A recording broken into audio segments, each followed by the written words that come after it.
My name is Ajay Dubey. I am part of FORCEPOINT. We have a wonderful audience. We have all age groups today, starting from 1 to 16. So welcome our youngest audience. We'll ask questions to him. If the guy gives right answer, we'll give chocolates. Or if he asks a doubt, we'll give 10% discount to his mother's company. So let's get started. We are slightly behind schedule, so we will rush through. We are not a very big audience here, so we can make it interactive. Feel free to stop us. Though we have 3 topics to cover today, so there is some ground to clear. But if there is a pressing question that you think you should ask, which is getting stuck in your throat, please ask. Stop us, ask. But we will have a Q&A session at the end, so you can also ask. You have a question right now? No. Okay. So we can also do the Q&A at the end. So the topic that I will begin with is rethink cybersecurity. Cybersecurity has been around for the past 30-35 years. Suddenly, why should one come and do a rethink? Right? What is there to rethink? There are quite a few things. But to set that platform, today is August 3rd, that means we have done 7 months in 2018 already. So can any one of you tell me what are the significant events in the cybersecurity space that have happened in the past 7 months and 3 days, 2 days? In the calendar year 2018, some things that have happened. Cybersecurity space. Bangladesh Bank. Bangladesh Bank was 2016. 2018. Make in India examples, there are quite a few. Modi ji said make in India, we started hacking in India. So the make in India hacking examples are there. Aadhaar, beautiful. So Aadhaar was hacked, or what happened we don't know, but the Aadhaar data was there in the news, it got leaked. There was significant damage that caused. Anything else?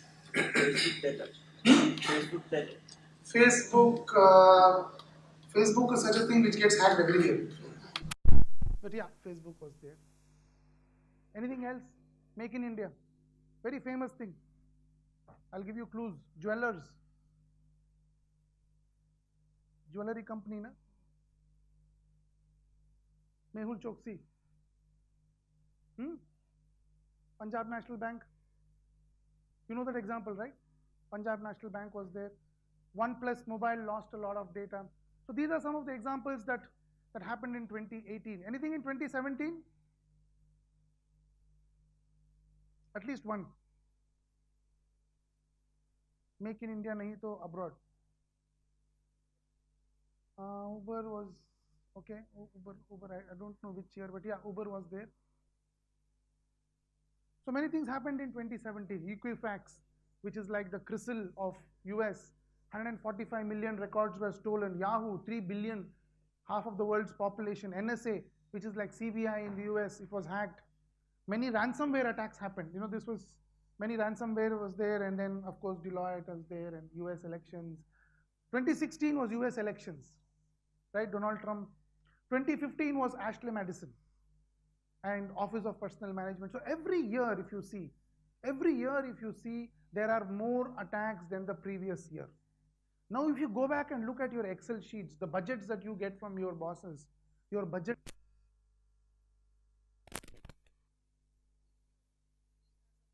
organization, or we collectively as an industry, we are spending more than the previous year, suffering more than the previous year.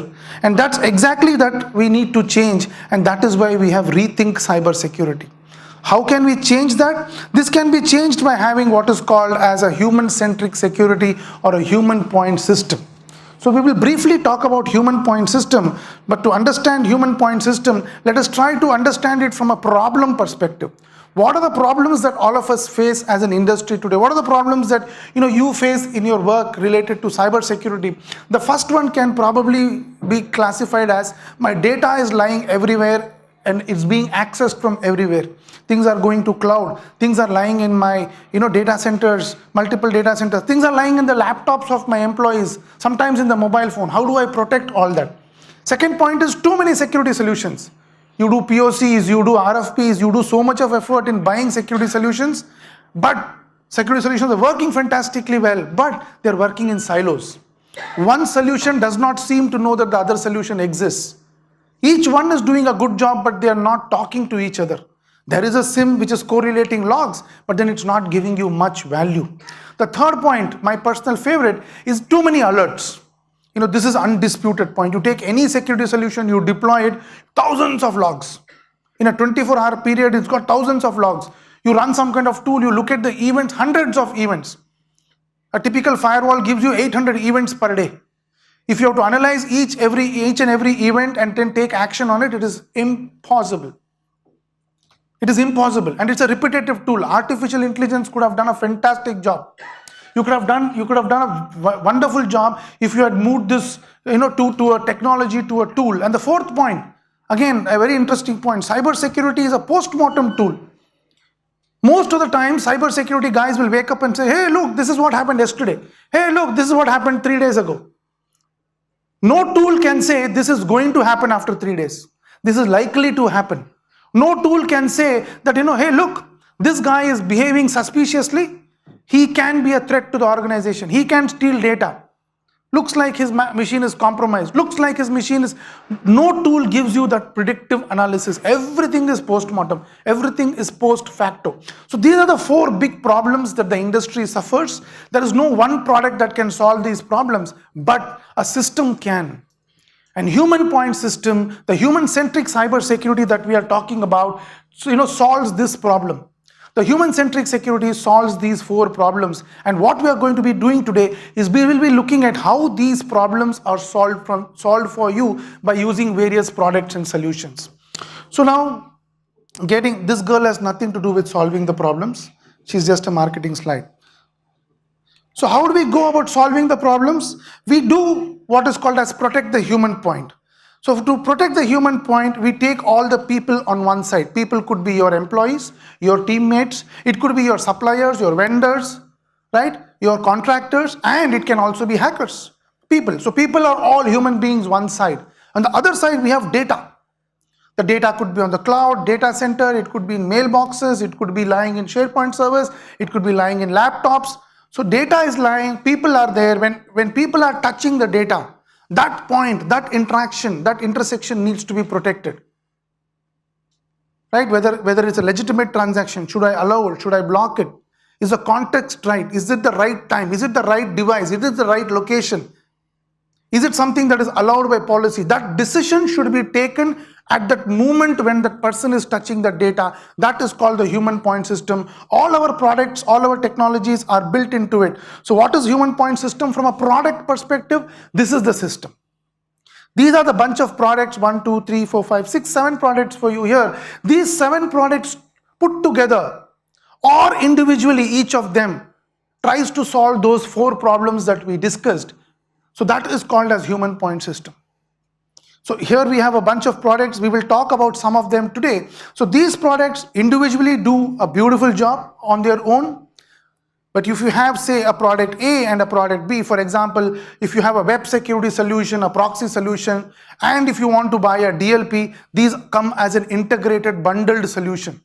Talking to each other. What is happening in DLP, web security knows. What is happening in web security, DLP knows. The events are exchanged, logs are exchanged. It is 2 different technologies, but it can behave as a composite solution. So most of these solutions, technologies are linked with each other. We will go in a little detail and understand how each of them work and give you what is called as a human point system to basically solve those 4 problems. Just to remind you, the 4 problems were data is everywhere, access from everywhere, too many logs, too many products, disjoint, not talking to each other, and security seems to be post facto. Nothing seems to be predictive. So with that, I would like to invite my colleague Harshil Doshi to walk you through one of the beautiful products that we have. It's called as the DLP suite. Especially for the BFSI segment, the banking industry, we have done extremely well. We have quite a few customers, public sector, private sector, cooperative banks, and a lot of insurance companies who use our DLP solution. So Harshil is a solution expert. He's a national sales manager for this solution across India, and he will walk you through that particular product line. So with that, Harshil, over to you. Thank you. Thank you, Ajay. Good evening, everyone. Good evening. Uh, my name is Harshal Doshi. I basically manage the new logo business for the set of solutions that I'm going to speak about today. And before we get started, uh, Ajay actually kind of took you through some of the key cybersecurity uh, events which happened in 2018. Uh, Unfortunately, he missed the one which happened last week, which was like the BAP of all cybersecurity events. Can anybody kind of tell what happened last week? It was probably the most widely discussed cybersecurity challenges on social media, especially in India. Can anybody recollect what happened? Okay, I'll give you a hint. Uh, One of the actors in that particular event had a surname called Sharma. Now, does it ring any bells? Another actor, he's a French hacker by the name Elliot Anderson. Yes.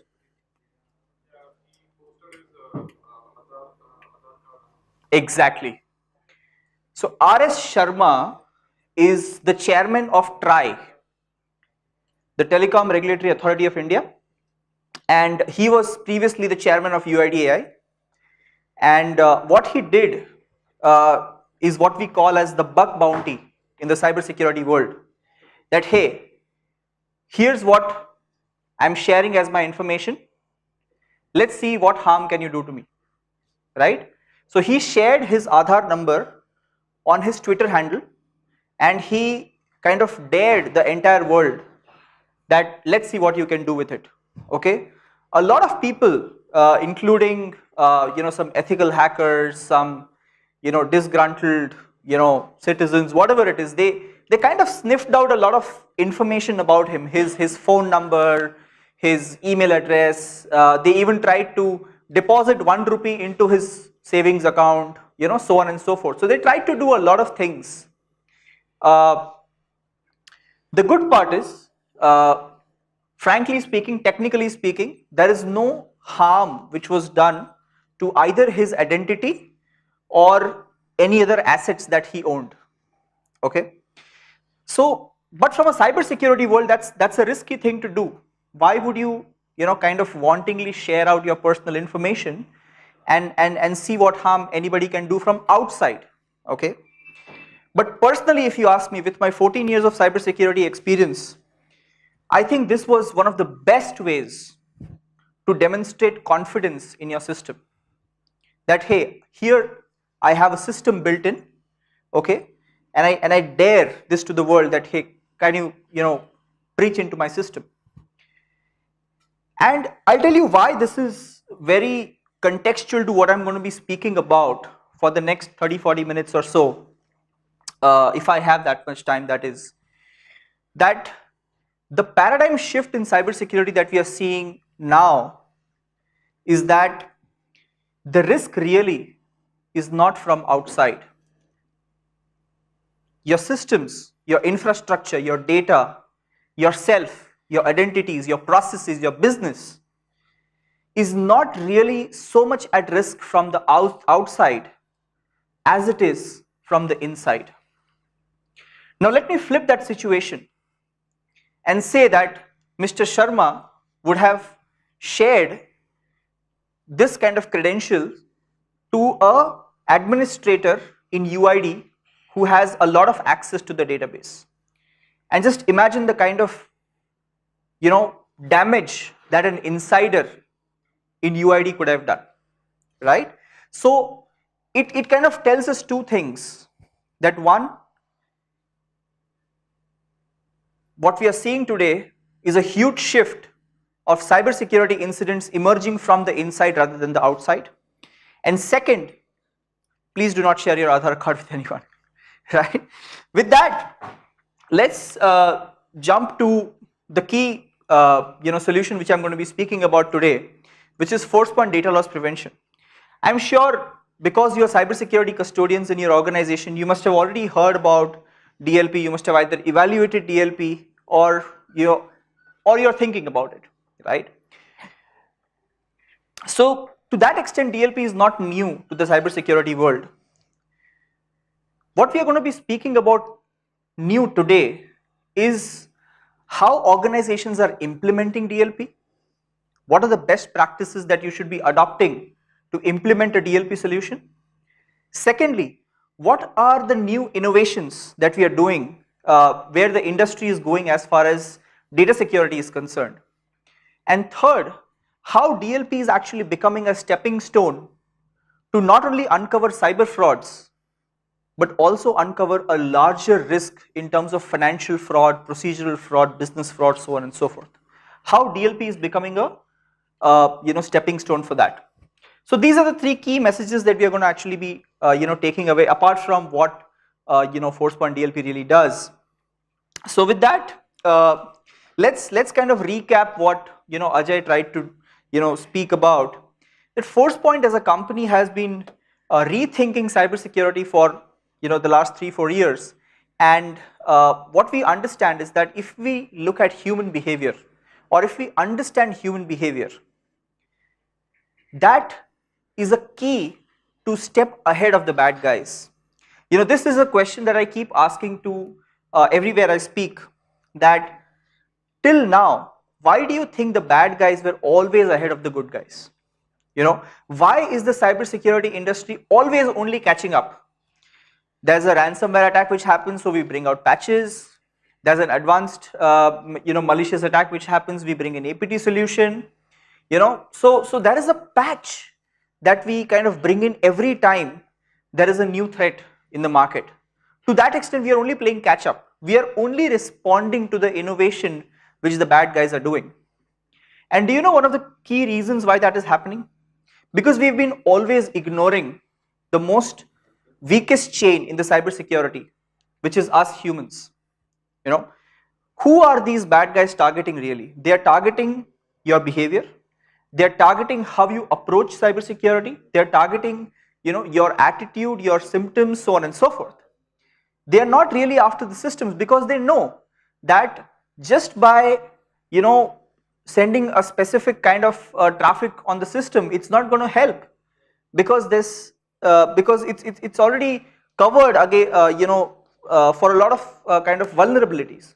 But if they target you, okay, a lack of security knowledge, you all are cybersecurity professionals, so you might not do things which are detrimental to any asset that you own, but a lot of other employees in your organization who are unaware of how cybersecurity works, they are the key targets for these bad guys. And that's the reason why this particular slide becomes very important, where we have kind of rethought how we apply data loss prevention by understanding the rhythm of our people and the flow of our data, which means that there is an element of behavior that we are now starting to understand and apply controls based on their behavior. And of course, the benefit that you get from the human point is, of course, a lot of visibility, which is not only post facto, but even before an incident actually occurs. A lot of control, where you can create a single policy across all vectors, and you get a consolidated view of risk. That hey, I'm not only looking at a specific kind of a risk, I'm looking at enterprise risk as a whole. And we are also trying to make security very, very fluid, because when you talk about behavior, it is not only ones and zeros. There's a lot of gray area. It's not only digital, it's actually analog. It can swing, you must have heard this term called mood swings, right? So, a behavior also goes through those swings, and how, your behavior, changes, security also needs to change accordingly, right? So enforcement, which is very, very fluid, and in conjunction with your behavior, is what ForcePoint is trying to do. And of course, ensure that you have compliance across the various regulations that you follow. Some credentials before I actually go ahead. ForcePoint DLP has been ranked, in the leaders quadrant by Gartner for over 10 years now. So even the latest Gartner's quadrant, we have been, rated as the leader in DLP. And let's look at first the basics of data loss prevention. How it, what are the key areas of DLP and how it actually functions. Now, when you look at sensitive data or intellectual property or business, sensitive data, so on and so forth, there are three modes in which data really operates. One, where your data is actually lying dormant, the legacy data that you've created over years. Second is data in motion, where you send out data through various protocols like say web, email, FTP, chat, so on and so forth.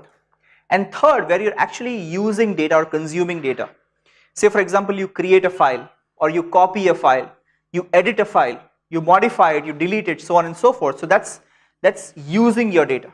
These are the three modes of data that typically users engage in, and a typical data loss prevention solution should be able to address all these three modes. The new kid in the block is cloud, where you have to extend all of these, whether data is at rest, data is in motion, or data is in use, irrespective of whether you're using it in your premise or on the cloud. So that's the new aspect. So let's take a look at all of them one by one. So the first one that we are going to be talking about is data at rest. I'm sure all of you who are working with cybersecurity products day in and day out always have this problem that there's a file share where a lot of my sensitive data is stored, legacy data is stored, and I really want to apply a control where a specific business unit is only given access to that particular file share, and then it get extended to things like SharePoint, Salesforce, databases, knowledge management sites, so on and so forth, right? So legacy data has been a typical problem that mid or large size enterprises face, and what DLP really does here is that it scans your repositories where your data is stored and gives you a visibility as to where your sensitive data is lying. So that's your first step which you need to take when you're deploying a DLP solution. The second, where data is in motion, where data is actually moving within the organization or outside the organization, right? This is one of the key vectors of data loss in your organization. 80%, now this statistic is not come from ForcePoint, it's actually come from analysts like Gartner and IDC, that 80% of your data loss actually happens over the network. Because say for example email happens to be the most vulnerable channel of data loss, because when you look at your infrastructure, typically Indian companies, you have your peripheral ports on your laptops almost blocked completely. You cannot copy anything to the USB, you cannot burn a CD DVD drive, so on and so forth. You do not have Bluetooth access, so on and so forth, right? So your endpoint is pretty much covered as far as the peripheral ports are concerned. When you take a look at web is almost also protected from a solution like say proxy, where only a specific kind of sites are allowed, specific sites of URLs are allowed, so on and so forth, and you already have controls where malware is blocked, so on and so forth. The only open channel that you can think of without restriction is email. From your domain, you can actually send out an email to any unprotected domain outside. Say for example Gmail, Yahoo, Rediff, so on and so forth, which actually brings out the statistic that email contributes to nearly 80% of the data loss which happens in your enterprise. And that's why network or data in motion becomes a very critical channel for data loss prevention. Sorry, I don't know why it's not going back. Yeah, okay. So endpoint is the third channel where data is in use. So I'm sure the examples that I gave you, that you use your endpoints today, day in and day out, you create files, you modify files, you copy them, so on and so forth. So all the channels that you're seeing here on the screen are typical examples of how you can send out data from your endpoint as well, and it becomes an important channel to protect. And as I mentioned, cloud is the new kid in the block, where you, I'm sure some of you or most of you are adopting cloud in some way or the other, and you must be having plans to port some of your critical workloads or critical data into the cloud. Say for example, Office 365, OneDrive, so on and so forth, right? So it actually becomes very essential for a data loss prevention provider to protect your data on the cloud as well. So what do we do on the cloud really? Typically, if you look at what happens to your data when it moves to the cloud, the first step is you store it, then you want to share it or you want to download it, and that's where it actually becomes a little bit more complex, because the inherent nature of cloud is that you want to allow access to the cloud from any device, be it managed device or an unmanaged device. But you also want to ensure at the same time that you give the same level of controls irrespective of how that particular data is accessed, downloaded, shared, so on and so forth. Now what we've done is we've extended our DLP solution to the cloud, and also in addition to CASB, which my colleague Ashwini is going to speak about in a bit, what we have done is we've kind of created a very strong layer for enterprises like you to secure your journey to the cloud. So today you do not have to think whether the data center is in India or not, whether the security policies applied on the cloud application is as per my standards or not, whether I'll be able to allow cloud access from my unmanaged devices or managed devices or not. All of these questions that you have in your minds right now are answered using a combined CASB and DLP integration story that we have. So these are the 4 layers that we typically have as far as data loss prevention is concerned. Now, as I promised in the beginning of the session, that I'm going to be speaking about some best practices and what are the key business value adds that a solution like DLP really gives you, right? And we spoke about behavior also. Now combining both of these, what a solution like DLP really does is that based on the behavior of the user or the intent of the user, it actually helps you enforce specific controls. Say for example, the user, internal user, is not a malicious user. Okay, he does something accidentally. The best example that I give all the time is that it's Friday evening, like it is today, and the employee does not really have a laptop. He works on a desktop typically, so he copies some of the work that he which is pending and uploads it to his personal email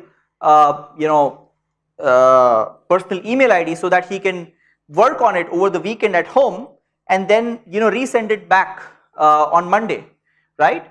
What he is trying to do is just trying to get his job done, okay?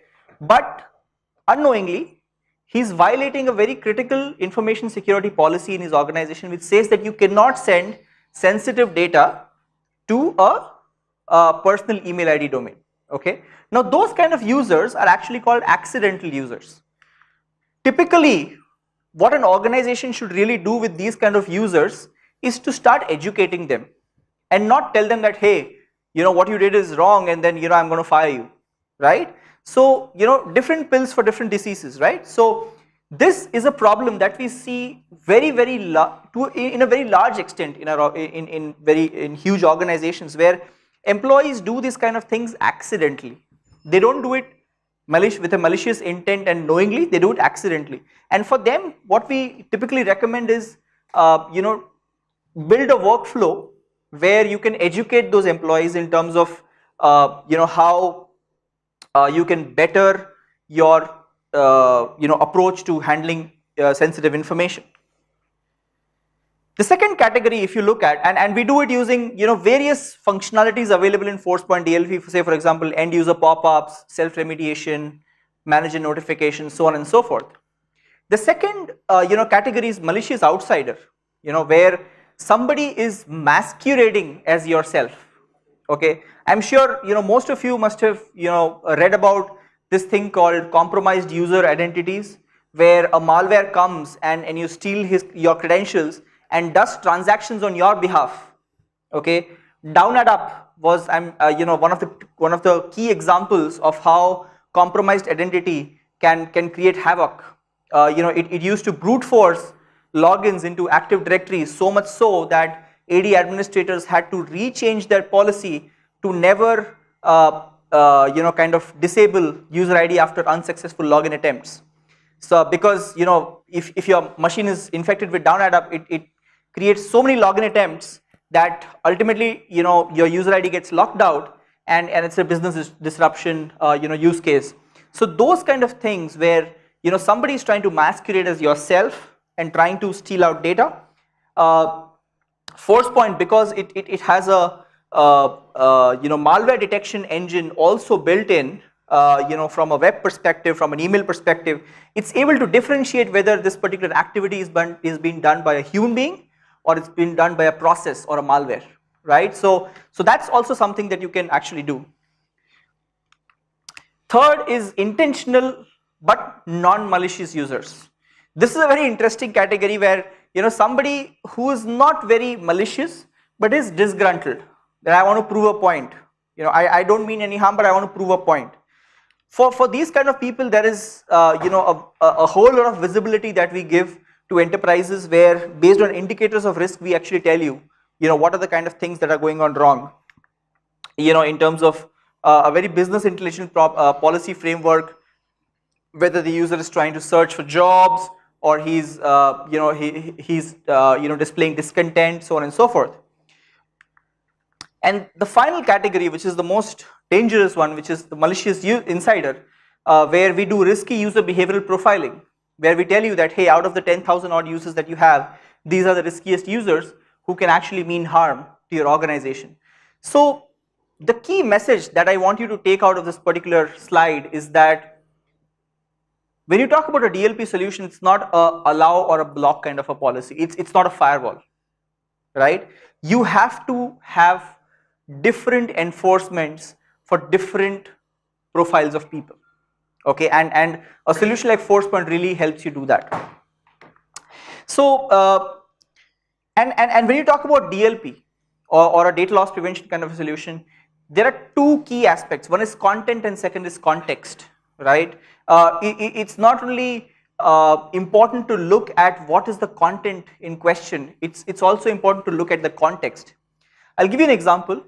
A recruiter in the HR division has to deal with resumes, right? Has to send out offer letters, has to kind of negotiate salaries, so on and so forth. So there's a lot of sensitive information back and forth which your recruiter does in your HR organization, right?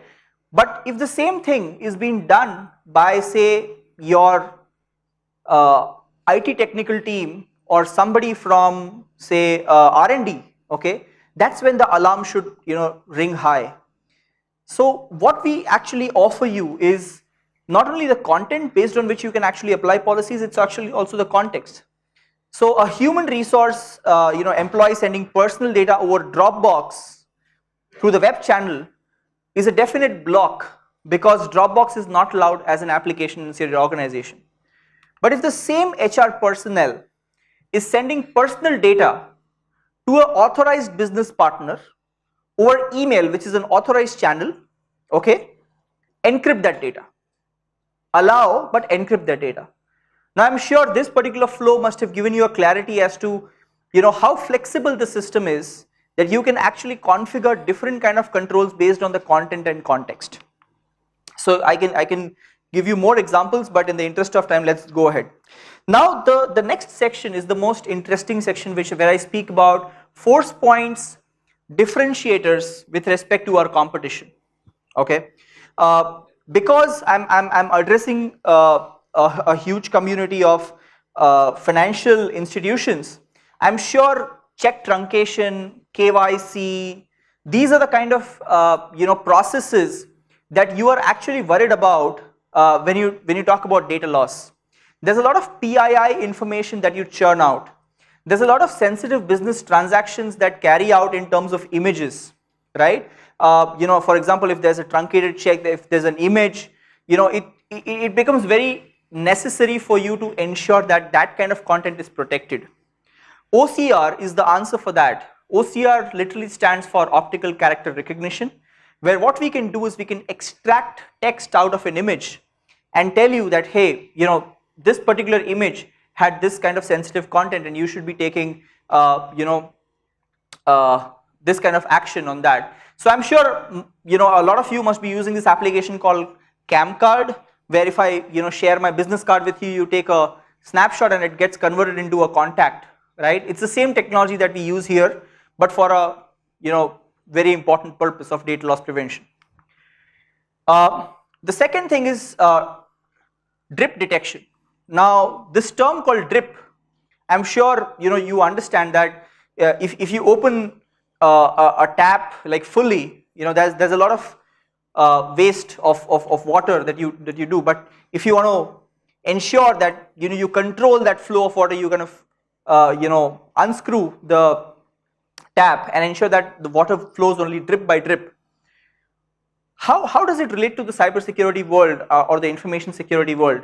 Some users, as we saw, became very smart. They kind of understood that a solution like DLP was monitoring them. Okay, so what they did is that the Indian mentality again is to try to circumvent the system, try to bypass the system, right? In our North India jugaad, we actually call it jugaad, right? So people used to employ very innovative methods to work around the system. And what they did is that they, instead of sending a bulk of data outside, they broke the data into smaller chunks and sent data slowly, right? So what ForcePoint DLP really does here is that it kind of starts accumulating your slower leakages into a single incident and tell you that, hey, the pattern of this user is that he is breaking down the data and slowly leaking out data using various channels. So we can actually optimize your incident operations to such an extent that you don't have to look at hundreds of events. It actually culminates into a single incident and then gets raised. The third very important functionality that we have is called email based incident workflow. This is essentially very important because when you talk about DLP, it's one thing that you detect, but what do you do after you detect an incident is what defines the efficiency of your data loss prevention. So what email based incident workflow does is that it kind of creates an automated workflow where the custodian of that data or somebody in authority can take action on the attempted data loss which an employee does. So let's take an example. If I am trying to send out some sensitive data on email, it gets quarantined or gets held up in a temporary place and a notification goes to an authority which understands the sensitivity of that particular content, and with a click of a button that authority can take a decision whether to allow that transaction or block that transaction there and there, right? So you kind of automate your incident management workflow to a very high extent. And secondly, it also helps you to decentralize accountability of incident management. The entire accountability of looking at incidents, managing incidents, responding to incidents does not fall on cybersecurity. It then falls on business, right? Which actually helps you a lot, saying that, hey, the business is responsible for the data, let them take action on that particular data. The next one is fingerprinting and specifically on endpoints, where I'm sure fingerprinting is a technology that you're aware about, that I take a hash of a document and then if that particular document is being sent out, even when I'm roaming on a laptop, I should be able to protect it. So this is a unique functionality that we have which our competition does not do today. The next one is removable media encryption, where if you try to send out data on a USB drive, typically what happens is today enterprises like yours, you either allow a USB access or disallow USB access. In 99% of the cases what we've seen is USB is blocked. And that's the reason why a lot of help desk calls, you're burdened with a lot of help desk calls that, hey, I have a sales guy roaming, somewhere, and he needs to copy a presentation out very urgently. So you give an exception to that person that, okay, for that sales guy, the USB is allowed.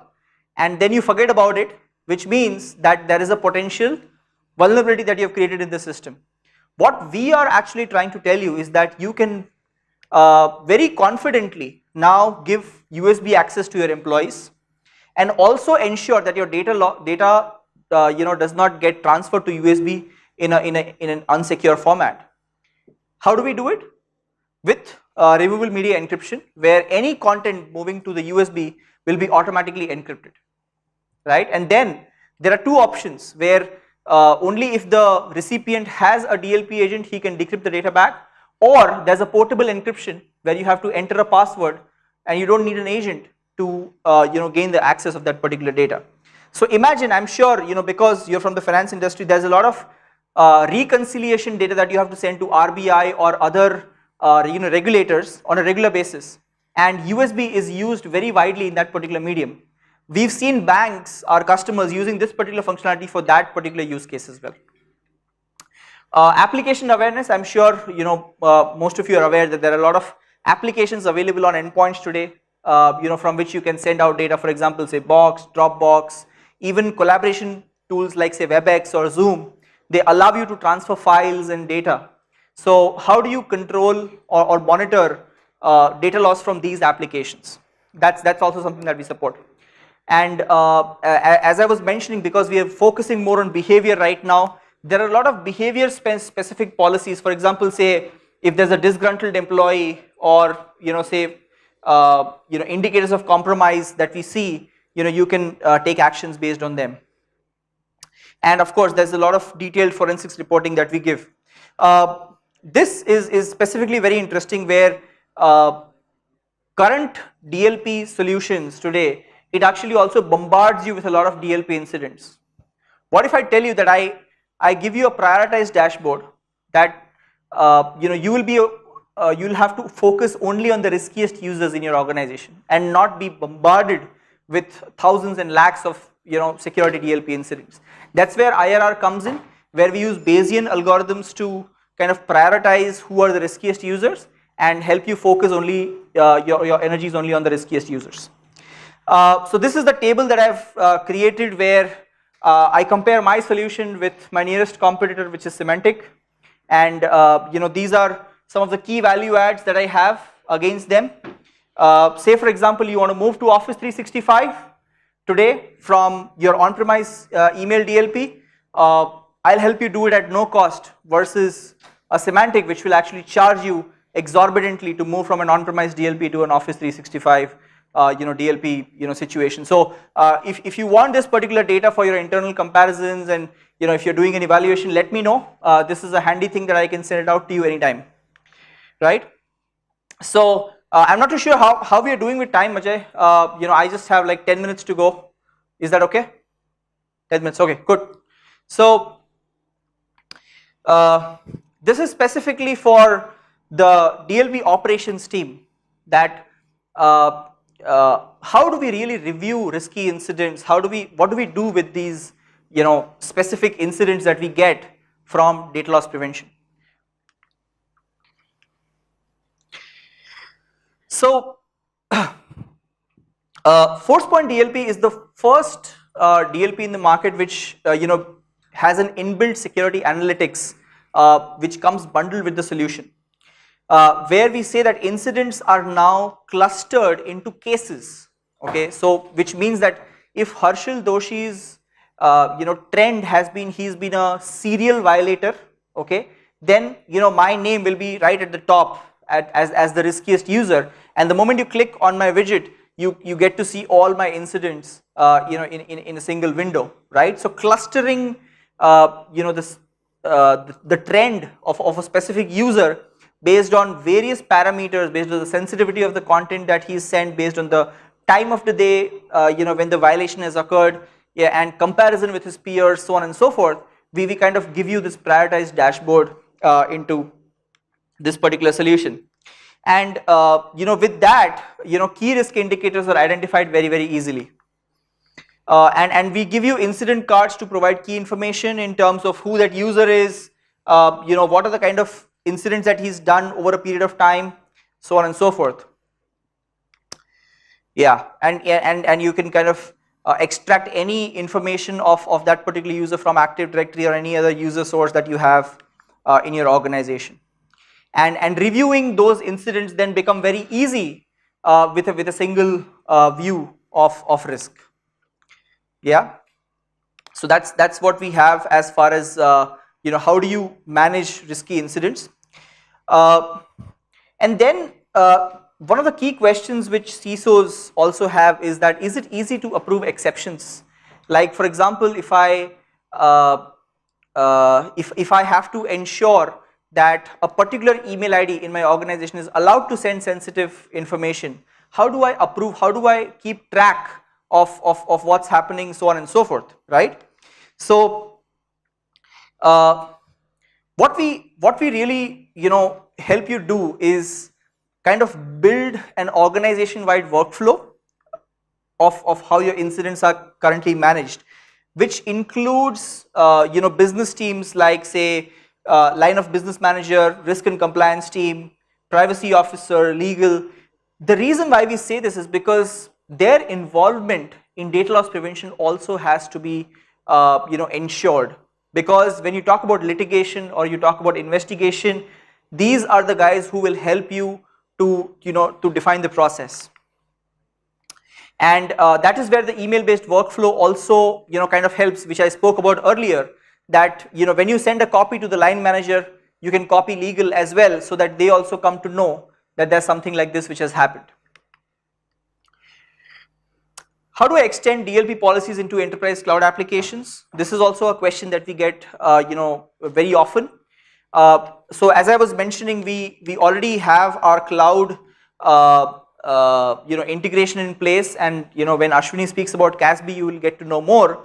But natively DLP also integrates with, say, famous cloud applications like, say, Office 365 or OneDrive for Business. And one of the use cases we'd like to mention here is that if a roaming user is trying to upload a file on, say, OneDrive, okay, and that actually goes to our AP data or our DLP server for inspection, and once we see that it's actually a sensitive file, we can ensure that it gets deleted and it also the action gets audited. Okay, so those kind of things can also be done as far as cloud integration is concerned, and you can configure all these in the DLP solution. Now with CASB coming in, we can ensure that the DLP policies can be put into the CASB component and ensure that there's a seamless policy migration between DLP and CASB. So the last couple of minutes I'm going to speak about a new innovation that we've done in DLP called the dynamic data protection. What it really does is that, based on the risk score of the user, it helps you change the level of enforcements without having to touch the policy. Okay, so we use behavioral analytics to achieve this particular functionality and ensure that irrespective of the risk of the user, you can be very well ensured that you are protected and you allow only contextual enforcements to be applied. So for example, let me give you that on risk level 1 you want to do only audit and forensics, on risk level 2 you do want to do audit only, on risk level 3 you want to do audit and notify, and risk level 4 you want to stop dropping email attachments, and at risk level 5 you want to start blocking everything. So as the risk level of the user increases, you can start ensuring that your enforcements are becoming more and more stringent, right? So that's the innovation that we've done as dynamic data protection. So the objective is to understand intent better, and as I said, we are moving away from this pure cyber risk to business risk. So for example, if a employee tries to print credit card numbers and your DLP solution blocks it, then he tries to copy to the USB, and your DLP solution blocks it. But then he again tries to upload it onto a Google Drive.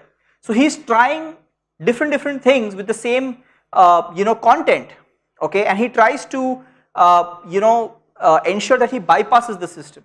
So with every attempt he does, his risk score increases, and we ensure that by the time he reaches a very high score, we start blocking all his activities. So it's all about ensuring that based on the risk level of the user, you kind of change his risk policy. So guys, that's all I had from my side.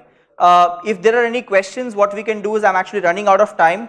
I can take it up offline, or we can have some Q&A at the end of this particular evening. So that's all from my side. Thank you so much. I've been Harshil Doshi. So it was a very informative session that Harshil covered, and I hope everyone got to know something about DLP, something new about DLP, let me say in this way. You guys are into BFSI or other enterprises, so I'm very sure that you will be knowing about data loss prevention, right? So to begin with, my first question that I wanted to ask is, how much of the audience right now here are going to adapt to cloud or already using cloud? Any sort of cloud applications or Office 365 or any sort of SaaS based applications. Do we have that in the enterprises? You are? Okay, I can see 3. You have 4, 5. Okay, so can you name which one you are using? What's the cloud application? Is the private application that you, I'm sorry? Zimbra. Okay, good. Zimbra. Okay, Zimbra. Okay, good. Which one are you using, sir? Office 365. Great. And you at the back? Okay. So you have a cloud presence, right? So many of you have. And for rest of the people, are you planning or you are targeting to go to cloud? Okay. Now, one of the main reasons why I see people moving on to cloud is because they want to go into a leaner organization structure, right? So by now you have all data centers, you have everything, okay? Now you want to go into a position where your downtime is less, where you go ahead and if there is a downtime onto the service provider, so they will be able to provide you a good SLA. Say for example, most of the cloud providers provide like 99.90% of SLA, so which is very good. And you do not have to actually shift between the loads and everything, right? So now with cloud adoption, there are certain risks that comes to the organizations, right? So how confident are we to adapt to the cloud? So to all the people I have worked with, I have presented this, we have customers, when we started interacting with them, so they basically were a bit like, okay, I will adapt to the cloud, but at the same time, is it safe for me to adapt to the cloud? Okay, when I say, is it safe for me, it means that when I'm moving to cloud, say for example, someone said Office 365, you said Zimbra, okay, and there is many more private applications, okay. So what happens with these cloud applications is that your data is everywhere. It can be accessed from any device, right? And you can actually do data exploitation very easily. Say for example, if I have Office 365 OneDrive and I want to download some confidential file, I can do that, right? And then share it via WhatsApp, alright? So it's very risky because once it's on your laptop or in your mobile phone, which is not intended as the correct device for that business use, so you fail to actually safeguard your own data, right? So that's why CASB came into picture, okay? So now, how does a CASB helps you, okay? So we are going to talk about CASB as a technology. It's not very specific to FORCEPOINT, but then later on, I'm going to show you a brief demo about how a CASB can help you, how my CASB, FORCEPOINT CASB looks like. So CASB is an add-on module, okay, which sits in between your users, okay, which can be roaming anywhere, and your applications. Now these cloud applications can be anything. They can be your on-premise applications on your local servers, but available on the public. It's available for a public use. Like it's an internet-based application, right? But it's there on the local server.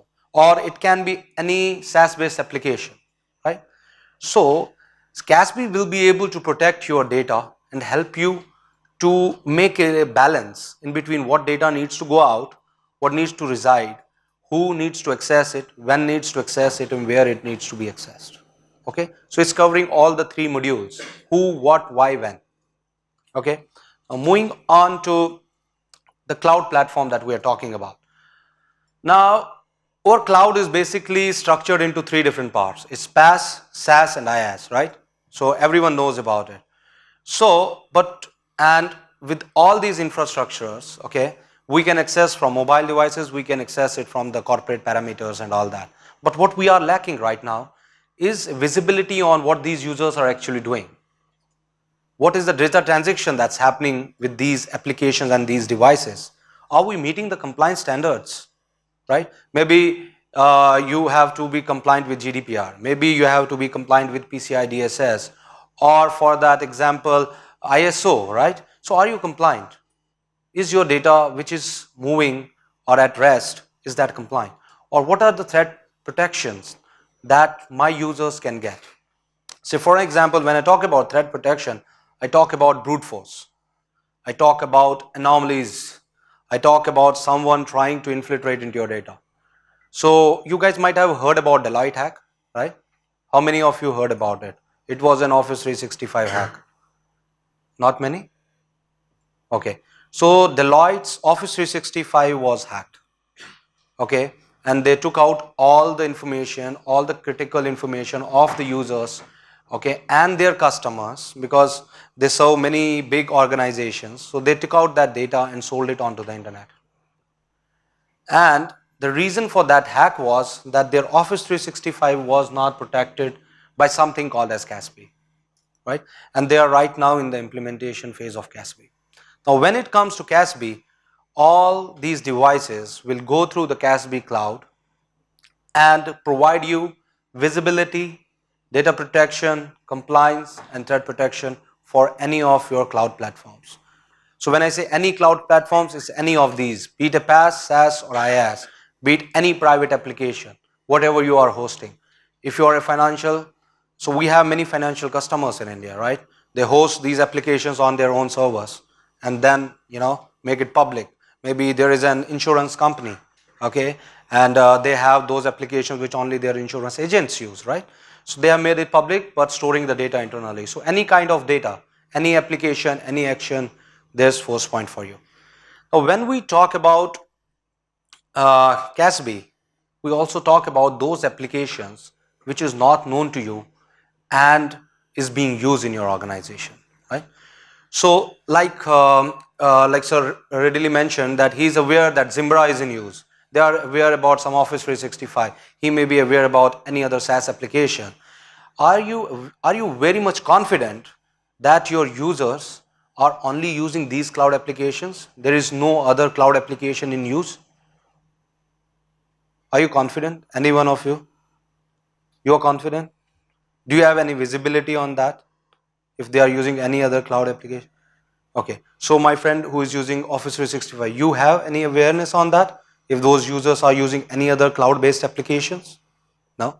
So that's a blind spot, right? So with CASB, what happens is that when you go ahead with a CASB solution, you can have a visibility on shadow IT. So shadow IT is something which IT people are not aware about, but something is running at the back end.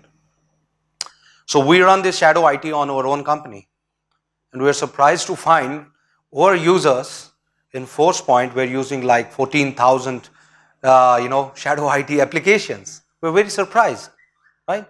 So we were able to identify okay, this thing is not working.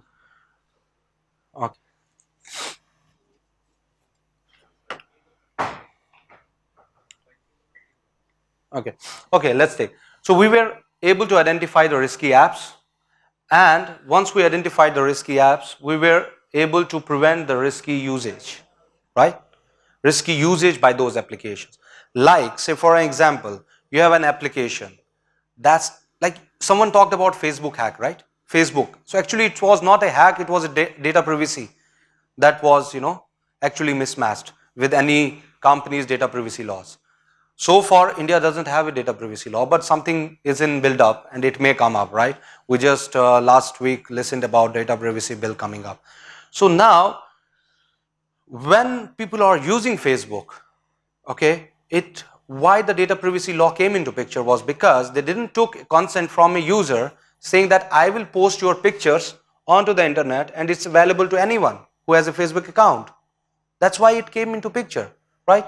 So what if you have a solution such as a CASB which will be able to tell you, okay, this data which is posted onto the internet is posting the data automatically, or it's breaking any compliance standards, or it's auditing your user behavior. So that's why cloud app CASB will be able to provide you. So in short, you will get a visibility, you will be able to identify users, applications, and prevent the risky usage of all that.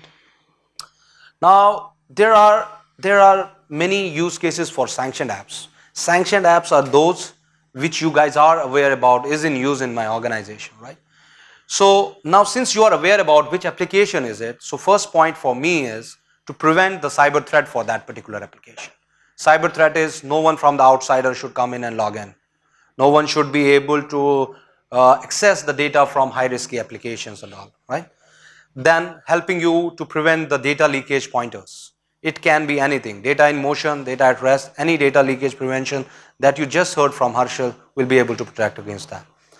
Then third one is controlling external file sharing, which is very important for some SaaS based applications like Office 365.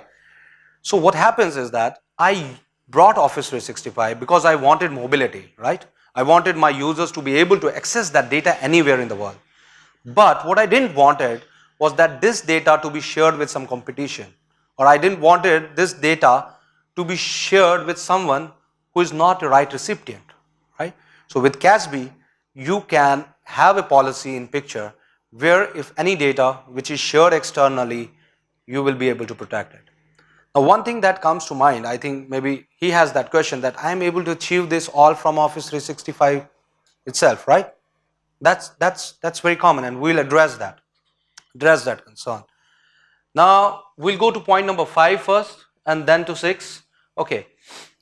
So monitoring all user activities, that's something that we do and what we believe in. How ForcePoint is very different in that is, we say that Office 365 email or any SaaS application, I'm taking an example of Office 365 just because it's very common.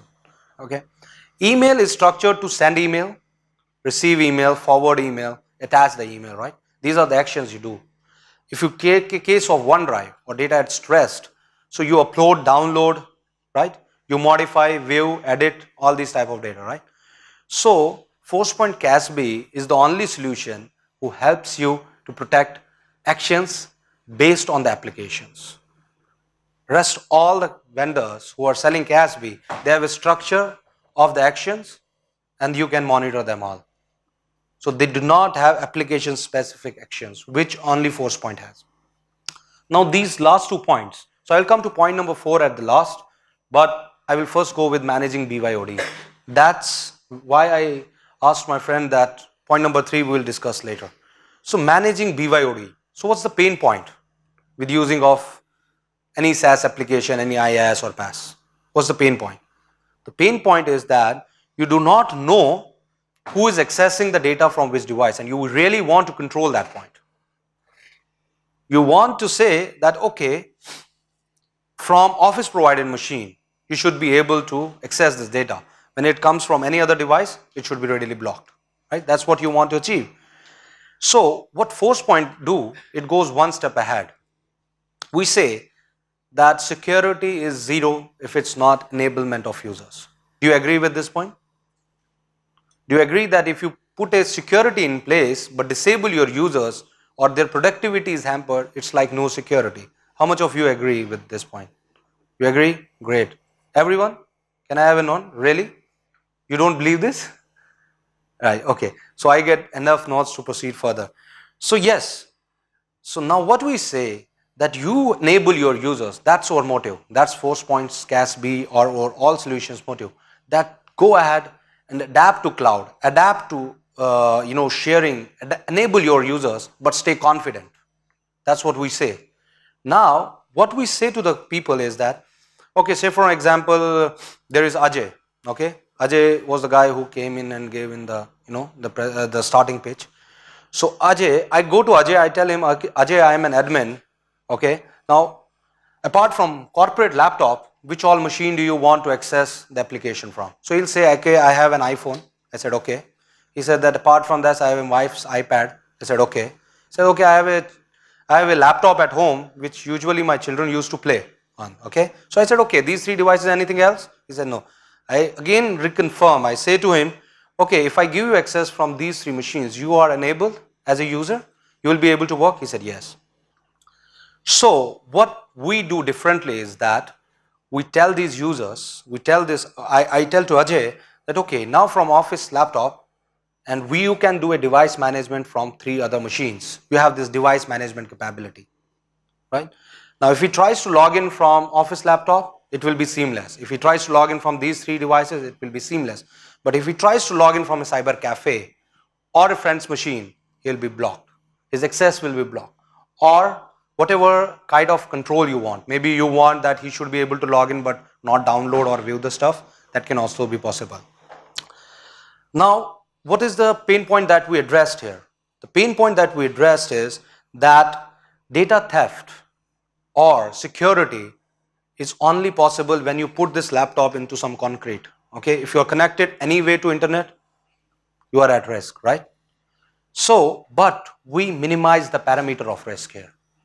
Now, so far Ajay's account was accessible from any device. Now we made it only to 4, right? This we reduce. Now the parameter is only these 4 devices. It's not connected from external world now. So this is very important thing that we address. Now my favorite topic, point number 4. And after this, we'll directly move on to showing you demo of how a FORCEPOINT CASB looks like. Now managing admins and privileged users.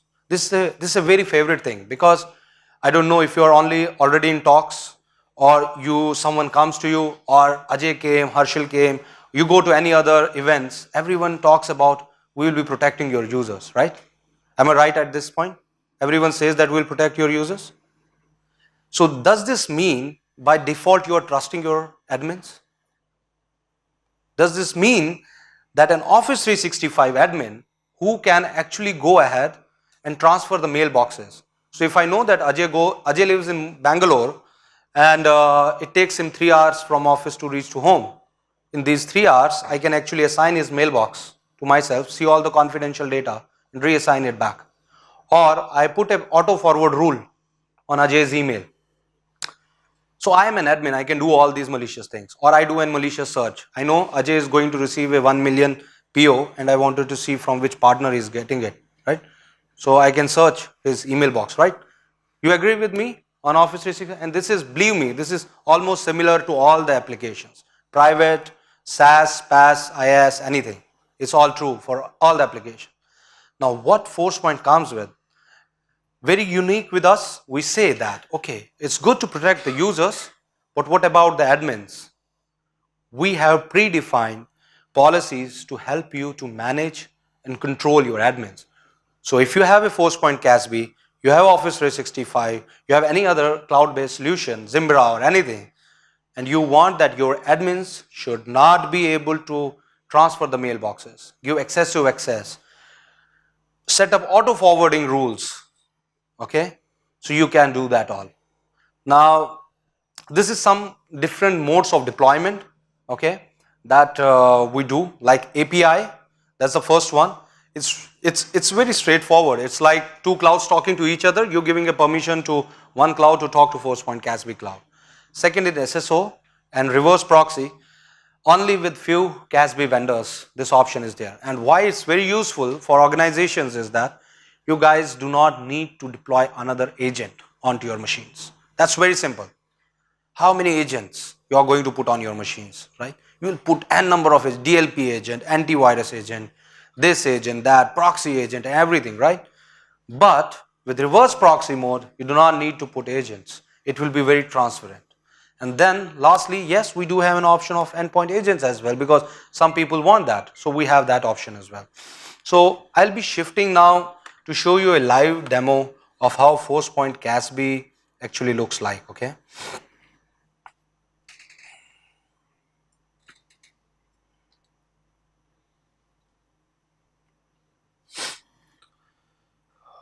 Okay.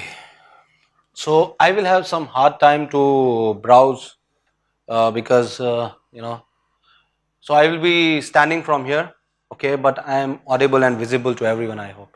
Okay, so first of all, like Harshal also mentioned, we want, as a corporate, our policy is to minimize the administrative workload. We do not want, once you implement a solution and then you have to hire 2 different or 3 different people just to work on this solution. It doesn't justify the cost that you are putting in for that solution, right? So the first thing that you see at the top, the number 9, okay, so it shows the total number of users here, okay, then it shows number 9, which states that how many users are at risk at that particular point. And then we are able to differentiate how many of them are non-admins or admins, okay. And since you see here, I have selected all assets, right? So, okay, it's a bit tough, but I will manage. So you can add any number of assets. That's what I wanted to say. You can add n number of assets. You can add custom, GitHub, ServiceNow, whatever you can think about. Just tell me that application and I will be able to support you with that. Okay. Now, okay, here we go. Now we bifurcate further which application. If you have selected all assets, we tell you which application is getting most hits. Then I tell you who are the top 2 or 3 risky users. So you do not need to concentrate on all those 9 users also, right? You have to just concentrate on these 2 users. And the best part, we tell you entire incident story. So like you see this one, I see something 15,000 incidents happened on today, okay? But what I am telling you to look at is just one incident. So now understand the workload of an admin who had to actually look through 15,000 different incidents and to find out which one is the risky. And that too, when admins look through 15,000 incidents, it's upon his logic what he thinks is malicious, not malicious, because it's a human interactive story, right? So I will decide maybe some incident that I think is malicious, Vivek may not think it's malicious, right? So I again reduced your workload here, and we can also tell you live from where the traffic is coming for that particular application, okay? Now let me move to the second tab. Now this is something that I was talking to you about, cloud app discovery, shadow IT discovery. Let's correlate what it is. So you see, I run this shadow IT discovery on very big company. I would not like to name them, okay? But it's like more than 200,000 users, okay, 2 lakh users like. So we found out for 1 week of report that we pulled in, we found out in 1 week he had like 1400 approximately applications that were in use, and it was being used by 16,000 distinctive users. And I tell you how much total volume of data is. That's all that you can get from firewall as well. If you are using Palo Alto, FortiGate, Checkpoint, you get all this data. So that's not my concentration point as well. My concentration point is this: what is the overall risk of your organization? And out of these, how many are risky apps? Okay. And if you want to go further and you want to see why I have marked them risky, right? You can find out that as well by clicking here on adjust risk weights. You can see what is the risk weight that I have given to these applications and modify them according to your need. And I provide you complete analytics like these 1400 applications, whether they are IT based or they are marketing, which departments are using, and what's the total volume of data that's going out, and also tell you the trends. Okay, when I say trends mean, okay, which day or which time of the day or which days mostly these applications are getting accessed. Okay, this is another very unique thing with us. Now let's come to, I'm taking an example of Office 365, guys. The reason being that I think that what I have seen is that many people are moving to Office 365 like anything. Microsoft has this strategy to convert all its Exchange on-prem customers to Office 365. Now I see government PSUs, governments also going to this. We have a customer like Bank of Baroda, they have Office 365. We have another customer, so I don't have NDA with them, so I cannot name them. But that's also a very big bank in India. They're moving to Office 365. So they started moving right now, and they have already bought our solution. That's the reason why I gave you an example in the beginning, that they wanted to move, but they were very, like they said, they were very conservative. They were saying that, okay, if we move to cloud, what will happen to my data? I have balance sheet, I have SOX, I have this and that. So I said, okay, let's run a POC. So we ran a POC. We kept this alive in their environment for 2 months. We helped them to mitigate those risks. Okay, so first thing, what I help you is it data, classification. I tell you entire data, what is at rest.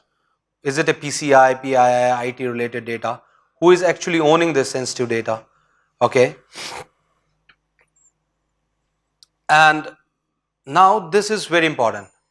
So you know that this data can be stored because you purchased Office 365 because you wanted that data to be there. Now, what is serious for you is that this data being shared with someone else. So I am able to help you to find out whose that data is shared with. Now, here you see, I found out that guy, okay, he's sharing this data. I tell you the email address, I tell you with whom it is being shared, and like you see, what's the error message that I'm getting? That anyone who has the link of this file is not required actually to authenticate to access this file. So I actually had many incidents like this, which we captured for that PSU bank. And then they said, okay, don't take it out from my network, place it there, I will extend the license. And then they bought us, and then they started implementing Office 365. And okay, it's here. Like many incidents like this which happened. Okay.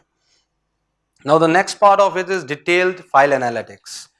Okay, you do not want to just see what that file is, but wanted to see what file type, what compliance, where from, how it is, what location, what IP address. We give you complete elementary of that. Okay, I will run quickly, but this is very important for you. This page is very important for you if you have adapted Office 365 or going to any SaaS based application and you wanted to really stay compliant. So now you see I have here like PCI DSS. This has nothing to do with today's audience, but in general I just put it up. There are many predefined templates, okay, like you can select from them, okay. But what I am able to tell you that if you want to stay compliant with PCI DSS, these are the things which are missing out in your organization. So no longer you need an auditor to tell you that Office 365 doesn't have a remember password disabled. It doesn't have multi-factor authentication enabled if you want to stay compliant with PCI. So similarly, your workload is lessened. We give you predefined templates, and if you want to now push this, to your IT based or to your users, you just need to click on create task and it is pushed. It's as simple as that. It's as simple as that. So many of you who may like to go ahead with this solution, you can actually see this. And like I said, there are many compliance here, okay. So you can select from any one of them and you can customize them as well. So by clicking on any of these parameters here. So now here is my audit and protect tab. So this is one dashboard. So now you saw in this overall demo that everything is very human readable, right? So you do not need to actually surface across all these logs and listen and trigger and then filter or anything. No. So you want to see how many brute forces happened? That's there. You want to see how many account takeovers happened? It's there. How many malicious insiders? It's there. So there are different parameters to trigger this. And you have all the control as an admin to modify or add to those things.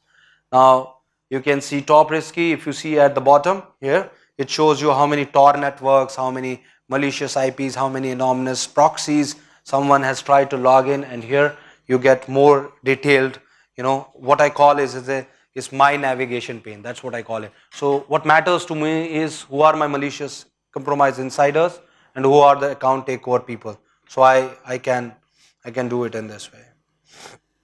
Then these are more detailed incidents. If you want to see more detail, you can. And then we have real-time dashboards, okay, for your organization, okay.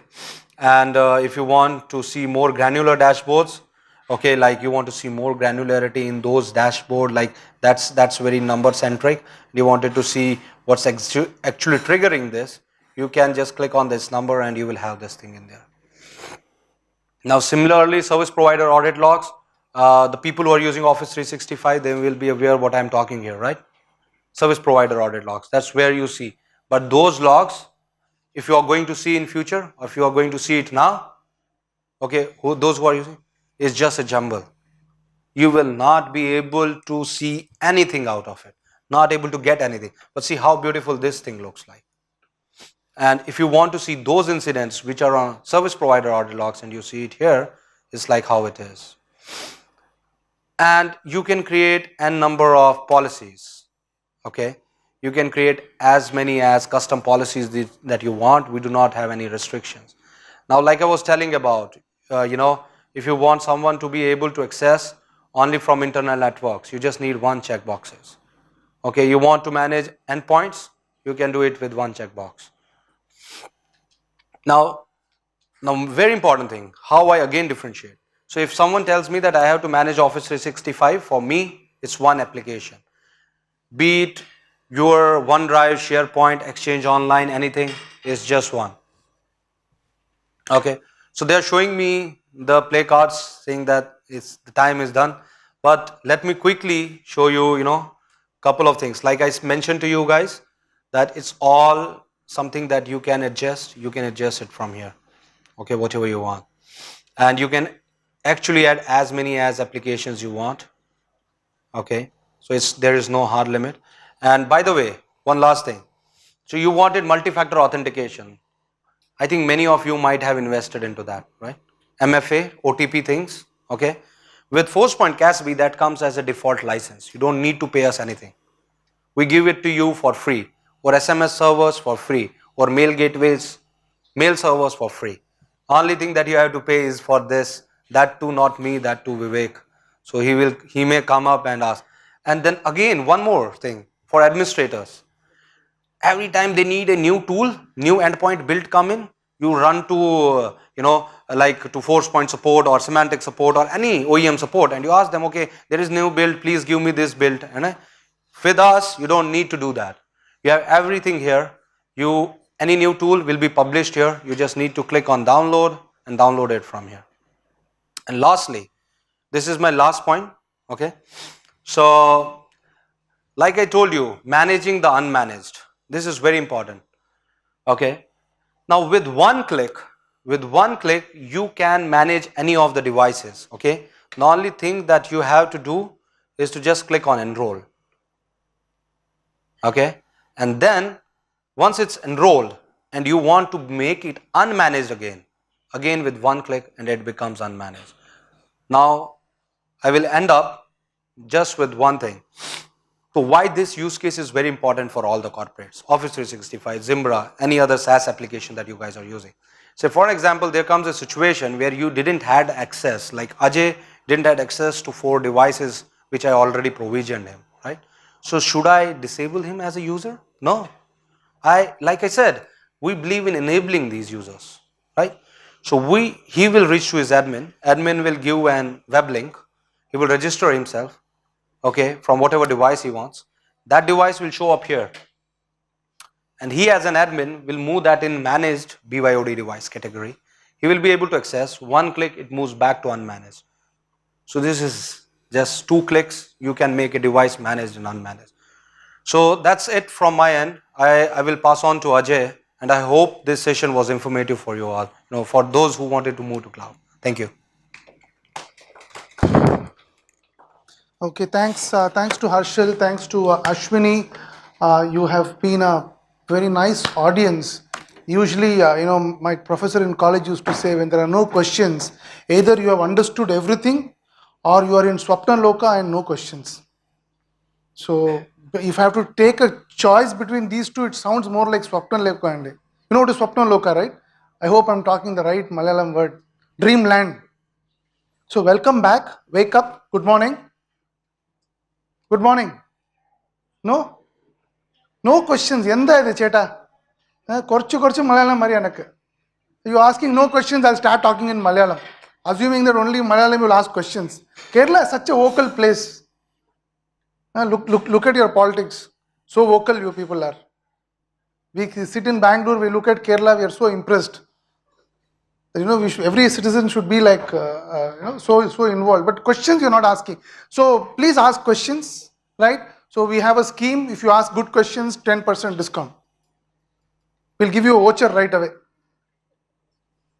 Or we can make one more scheme. Person who asks questions will give extra 130 ml. 90 ml extra. And Amanda Brandy Putti. It's a nice song. Huh? Okay, let's come back to technology. SD-WAN, software defined wide area network. People are asking me to stop. I didn't even start.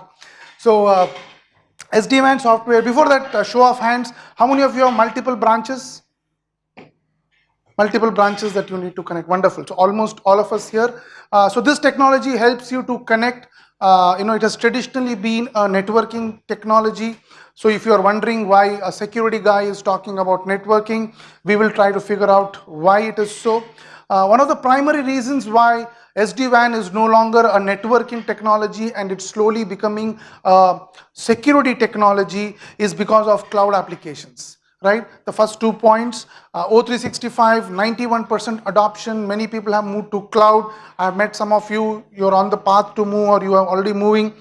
If not O365, you have many other applications which are going to cloud. So when you're moving to cloud, what is happening is, let me use this. So, oh shit. So this is your current infrastructure, right? So you have a head office, this is your head office, then you have branches and internet and your email or cloud infrastructure. So if somebody is sitting here needs to send a mail, it essentially uses the MPLS network, goes to head office, goes to internet, goes to cloud and comes back in the same way, right? So you're essentially using an MPLS infrastructure to carry cloud traffic from your spoke, which is your branch, to your hub and then take it to internet. Right? So this is one of the use cases or this is one of the requirements why SD-WAN is slowly moving from networking to a security. So let's look at the other reasons. The other reasons is of course compliance. Today most of the companies use something like a PGP encryption between their branches to head office. They use an MPLS network. Is it very safe? Of course, PGP is pretty good privacy. It has to be safe, but it does not adhere to the today's security needs. Today we have things like BYOD. Today we have things like IoT. So when these things are coming into play, there is a lot of compliance requirement. And today, many people want to have the same level of security that you have in your head office, you want to have in your branch office. The level of security has to be the same. That is one of the requirements of people. One, of course, cloud application. Second is how can I have more and more security. The third point is consolidation is happening. Consolidation is happening between SD-WAN, web and cloud. So today's SD-WAN solution, the FORCEPOINT SD-WAN solution replaces 4 technologies for you. At your branch, you don't need a router. At the branch, you don't need a firewall. You don't need an IPS. You don't need an SD-WAN solution. And if it is a small room like this, you don't even need a Wi-Fi access point. This technology gives all these bundled into one. Right? So that is very nice. So Gartner, what does Gartner say? Gartner says that SD-WAN solution should replace WAN routers. You should not have an edge router in your branches. FORCEPOINT does that. Gartner says multiple WAN connections. One appliance should be able to handle multiple WAN connections. It could be MPLS, it could be ISP1, it could be ISP2. So one box, you should be able to handle multiple active ISP connections. We can do that. Simplify WAN management and orchestration. Today, one of the biggest problems in running a huge network is how do you manage? Many a times you are trying to do a remote admin. If you have 200 branches, doing remote admins to push policies is not even if you have a tool, it is not very easy. With ForcePoint, we are bringing in what is called as an installation cloud. So this is your head office, you have an installation cloud and you have your 200 branches here. The installation cloud makes the connections for you. There is no remote login, there is no remote admin. So by having this installation cloud, you can push hundreds of policies to all your 200 branches in 2 minutes, 3 minutes.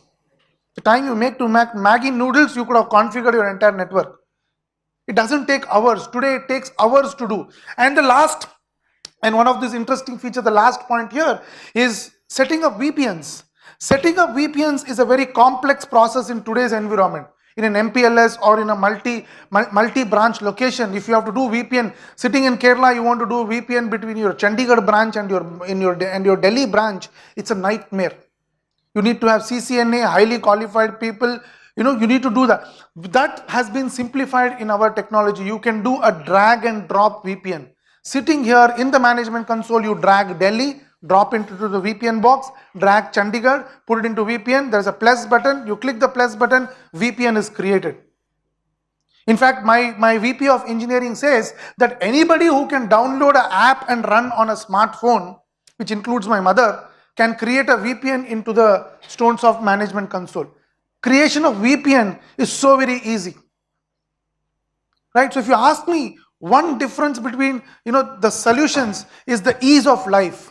The ease in which you can operate this solution. VPN's creation easy, pushing policies easy, no need to travel. We offer what is called as zero-touch deployment. Say you have a location, say let us say assume in Lakshadweep.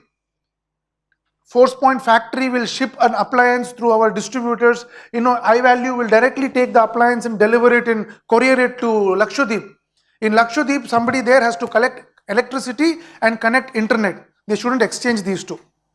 If they put the right thing in the right interface, boom, it starts working. The first IP address will be pushed from here. 100% configuration happens remotely. That's called zero-touch deployment. No need to travel. You can go to Lakshadweep for a holiday. For those of you not married, for honeymoon also.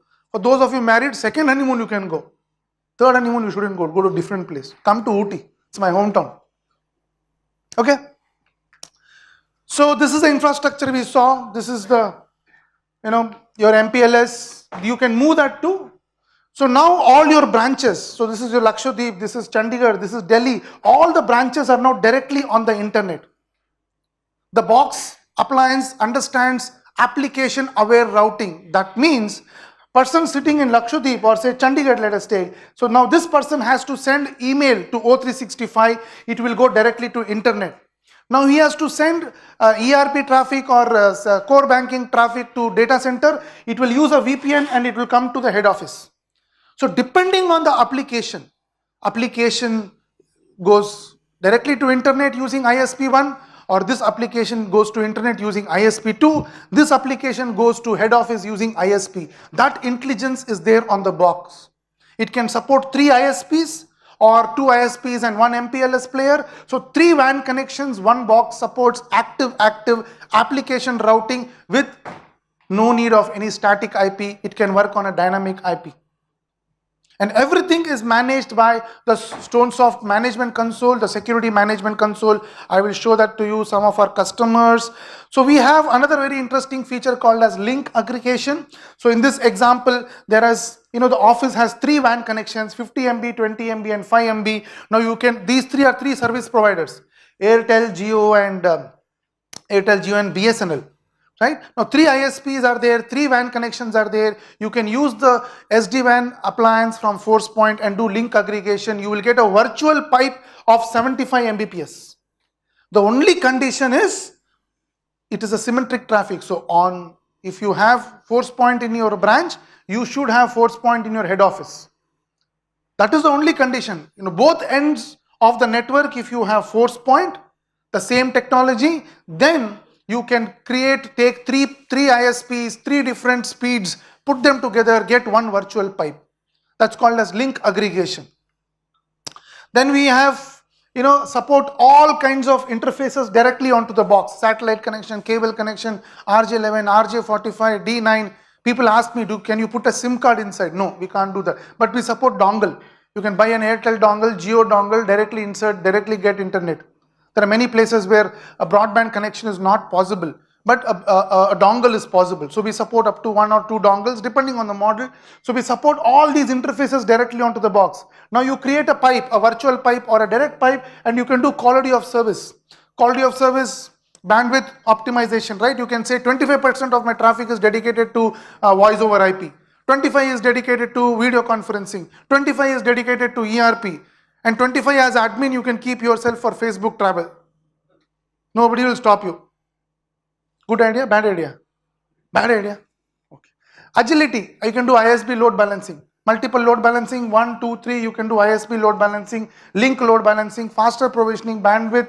All these are English words. Quality of service, bandwidth optimization, wonderful feature. So if you have, again, the condition is both sides you need to have FORCEPOINT. If you have FORCEPOINT, you can do quality of service very, very beautifully. So active, direct to cloud, no external routers required. In your head office, you can cluster. Again, beautiful feature, you can cluster. Every firewall supports cluster. What is the great about our technology? Our technology allows mixed devices. So you can take model number A, model number B, model number C. Many times customers will ask me, can I do clustering with Cisco? No, we cannot do clustering with Cisco. We can do clustering only with FORCEPOINT boxes, but with different models. Model A of FORCEPOINT, model B of FORCEPOINT, model C of FORCEPOINT, running different operating systems, running different firmware, doesn't matter. You can put them together, form a cluster. What does that mean? That I can do hot swap. I can have 3 devices in a cluster. On a Monday morning, I can remove one, change it, put a new one, join back the cluster. 8.3, 8.3, 8.3 running. I want to change it to 8.4. I pull one, make it 8.4, put it in, pull this, make 8.4, put it in, pull that fellow, put it in. Monday morning, high traffic time, I can upgrade the cluster with 0 downtime. Today, if you have to touch your cluster, you have to wait for Independence Day long weekend. Wife will keep shouting, Enda, you are going on office time. Holiday is crashing. But then that is a reality. If you have to change your cluster, there is complexity, but with this technology, hot swap is a unique feature. 16 nodes, no load balancers required. Management consoles, you can do DCDR, replicated, awesome features. Roadmap, most of this I have already spoken. 2019 onwards, we will be offering this whole thing as a service. Today we offer this as either as a full OPEX, a full CAPEX or part CAPEX and part OPEX. You can buy the appliance, rest of the services, software, services, maintenance, installation, all that can be given to you as a service. So we have a mixed model today. A part is CAPEX and most of it is in a month. We can do a monthly billing. We can do a quarterly billing. You get it as a CAPEX and OPEX service. And instead of, today maybe MPLS users, you will know that your service provider is taking care of it. Tomorrow, it is your system integrator, like somebody like SNS will take care of it. They will manage the solution for you. The dashboard, the SMC can either sit in your office, they can manage it. It can sit in their office and remotely manage it. Or you can put it onto Azure and you can remotely manage it. So the management console can reside anywhere. So I think, so this is a comparison slide between SD-WAN players and security-based SD-WAN players. If you look at all those dots, we have all the SD-WAN features that any strong SD-WAN player has. In addition to that, we give you security. What a Citrix cannot do today, what a VMware cannot do is giving an NGFW, next generation firewall, next generation IPS on the box. So we can give you all of those plus security on the same box. Most of the times, most of my customers in India, most of our customers in the Europe have outsourced this to partners. Like you are a bank, you will give it to, say, your partner, your SNS, right? They will come and manage it for you. Now, once your SI is managing this for you, you want to control and see what your SI can do. You do not want to give all your control, so you need role-based admin controls. So we support role-based admin controls as one of our key security features, wherein you can determine what the SI can do, what he cannot do. You keep the control in your hand while you ask him to do the management. So some of the features, animation slides, you have two ISPs, ISP1, ISP2. If one of the link goes down, it can go automatic link failover. ISP3, if a situation is both the links fail, this clicker has a problem. In Hindi they say naach na jane angan teda. I'll translate this to you after 2 drinks. My Hindi to Malayalam translation requires some whiskey as lubrication. So we have RTT method. How can you load balance different links on different servers? RTT is, what is RTT? Networking people. To answer it correctly, first drink is for you. Even I don't know, that's why I'm asking. Around time taken or something like that. The time a packet takes to hit a destination, come back is called an RTT time. We'll Google and find out what it is later on. So we support all that. So this is the quality of service. So you can take your virtual pipe, you can have a dedicated pipe for your business critical application, for voice over IP, and the lower priority can be on a different pipe. So you can choose the ISP, choose the pipe, make it a virtual pipe, all kinds of SD-WAN features built in and offered to you on a firewall. And the beauty, I did this presentation yesterday, day before in Chennai, last week in Pune. When I was in Pune, one of the customers said, time up, yeah, but very important slide. The customer said, he asked me all that and he said, what is the price of the box? You seem to be doing so many things. Then I told him the price of the box. Then he told me, Ajay, I want to give you an advice. Next time when you do this presentation, put the price as the first slide. You should begin the presentation by showing. Again, I forgot to do that. So now I will tell you the price. And how many of you want to know the price? After the drink, price increases. So this entire technology, right, what we are talking about, the entry-level box, right, the entry-level box is available at a price of 45,000 rupees. All the features that I spoke about. Model number 110.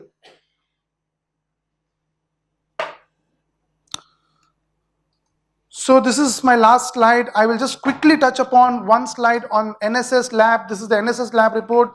Some of your vendors might have sent you this. So this is measured on the security effectiveness of the box. How secure our firewall is. According to NSS Labs, we get 100 out of 100. 100 out of 100 into security. There are other players also pretty close by.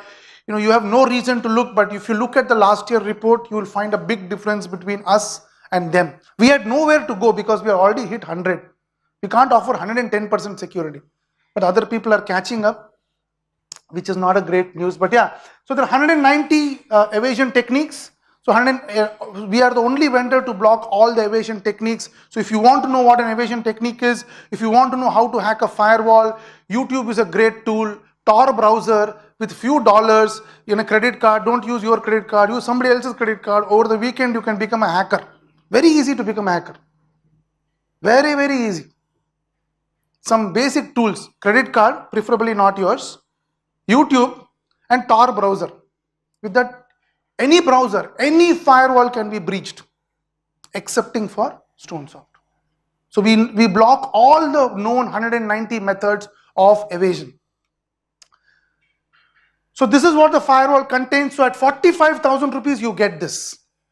At 45,000 rupees, you get SD-WAN, firewall, IPS, VPN segmentation. You get anti-evasion techniques. All the 190 will be blocked. Decryption, virtual context, application proxies, and endpoint aware. What is endpoint aware? Endpoint aware is a beautiful feature. It's called as endpoint aware context. Basically, when you have your VPN client and you want to allow your VPN client to do a remote VPN. The guy is sitting, maybe he's sitting in, his village. From NAT, he wants to do a VPN connection to the firewall. Before you allow the VPN connection, you can check for the health of the endpoint. Is the antivirus running? If the antivirus running, is the signature updated? If this is there, is he using the latest IE browser or he using the vulnerable IEC? What is the operating system? Is he using the right operating system? You can check for these 7, 8, 9, 10 parameters and then allow connection. Many people ask me, is this NAC? Very similar to NAC, but for endpoint VPN. Why are we doing this? How many of you heard of the Target hack? Nobody? Okay, so Target was this huge retailer which was hacked with a VPN. They had an AC supplier called the HVAC vendor. He had a VPN to Target network. They couldn't penetrate Target, but they could penetrate the AC vendor. They penetrated his machine. He had a VPN into Target. They used that, entered it. They infected 1 lakh, credit card machines, what is called as POS terminals, point of sale terminals, 1 lakh. And they stole credit card numbers. The result of which so many people lost jobs, including the CEO of Target. $2 billion Target lost. Target was targeted. So ECA is a feature which will help you to prevent that hack, that attack. The VPN, this VPN may not be your own employees. It could be contractors, suppliers, vendors. Anybody whom you are giving VPN access, you can check the health of the system. And this feature is also part of 45,000 rupees. So at 45, you get all of these. Management console is there. So the additional features, I have no time, but I will skip through. So you can do URL filtering, you can do sandboxing, you can do web security. What my colleague Ashwini spoke about, right? You remember Ashwini? While you were not so awake, one guy was standing here and speaking. All of us were awake, right?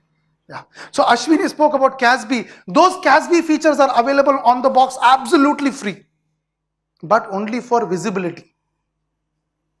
There's 2 things in CASB, visibility and control. So all the visibility features are available on the firewall free of cost at 45,000 rupees. The control features, then you have to catch hold of Ashwini and buy that, put it on the cloud and do that. Right? I hope we're all on the same page. I'm under intense pressure. People are going to take a chair and throw on me. They're saying, close it. We want to go and drink. But he doesn't even drink. I don't know why he is so restless. Anyway. So something in future coming soon in a theater near you, like that movie, Rajnikant movie. This is coming soon, is called as UEBA features, wherein we will be able to check the behavior of the endpoint and then apply policies. It might be too much for me to get into that. This slide also I will skip. These are the models we have, and we begin with the 110 box. Which price is? Wow, this is first time we have all spoken collectively. Now I know what works in Kerala. So this is our roadmap. Again, I'll skip this, but then a lot of security related features. And our primary DNA is to make your life easy.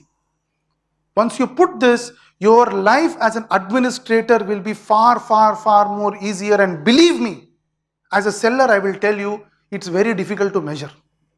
No RFP term, no reverse auction, no purchase guy, no admin guy will be able to judge this.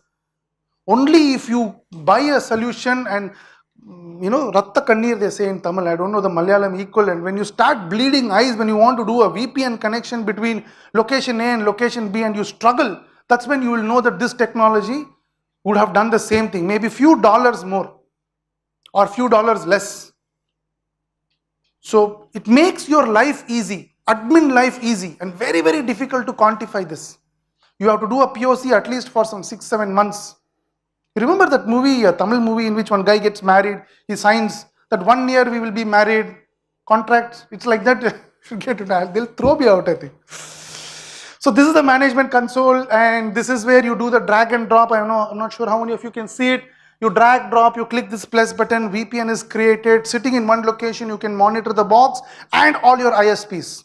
The health of the ISPs, what is the jitter, what is the delay, what is the RTT, all features of your ISP and your box can be monitored from a central location. This box can sit in the cloud, can sit in your partner's office, can sit in your office. With role-based administration control, you can determine who can see what and things like that. Awesome features, you can push policies very, very quickly. 2-3 minutes is enough to push policies to 200 branch offices. So this is the tip of the iceberg. This is what your purchase team does, and this is what you undergo. The more branches you have, the more deployment, configuration, upgrade, policy, VPNs. This is where the cost of a VPN or a SD-WAN and the cost of a firewall lies. Right? This is the tip. This is just the tip of the iceberg. What your finance purchase team helps. They will catch all the vendors, beat them, Till the last piece of cloth is there in the body, they will extract discount and put the box, but they are only looking at the top.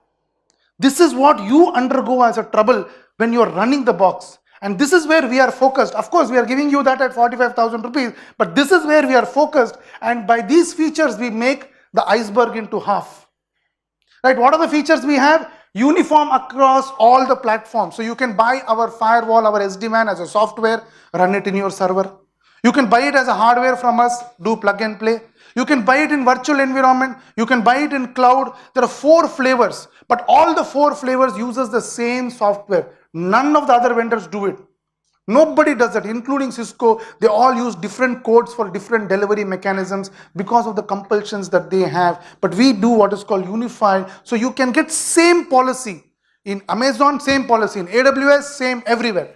Second is integrated device, zero touch deployment I spoke about. No need to go to Lakshadweep for configuration. You can go for OT, okay. High availability, I'll skip all this. It makes your life easy. They're going to beat me. I think I've covered most of these features. Most of these are covered. No external load balancers. No clapping, please. So this is one of the testimonies that we got from a customer called Avansi. He's using this box for 6 years. This is last year, so it is now 7 years. For 7 years, this customer has used a cluster with 0-second downtime. In the cluster as a whole, no downtime. But each unit has undergone many upgrades inside, outside the cluster. So cluster as a whole has, so this guy is an MSSP provider, it's a small ISP in Switzerland, and they have had 0-second downtime with our technology, which is an awesome thing to have. So with that, Gartner, we are here. Again, many people ask me, you are talking so well, you have so many features, everything you have, why the hell you are not leader? Does that question come in your mind? Does anybody have that question? Who has that question? Please raise their hand. You have that question. Only one person. So the answer to that question, incidentally, very nice answer is, Gartner is a techno-commercial quadrant. It depends on your technology and how much sales you do. So in terms of technology, we have from here to here, we got it. Now if ForcePoint has to go from here to here, we need your help. The more POs you give, the more so all the people who raised your hands, please give us POs. We will take ForcePoint up to leaders quadrant. Indra sare. Good deal. So please help us to move to the Gartner's leader quadrant. Now I'm tired of myself and my jokes. This is a summary. I think we have done 2 enterprise solutions. With this, I would like to invite Sendil of SNS, who is our partner, to quickly walk you through, Sendil people are very, very restless. You are standing between them and their favorite liquor. Brandy Putti. That song was beautiful. Jim Ki Kamal. And Appanda Brandy Putti and Amman Kurchititi. My children sing it. I learned it from them. Thanks, Ajay.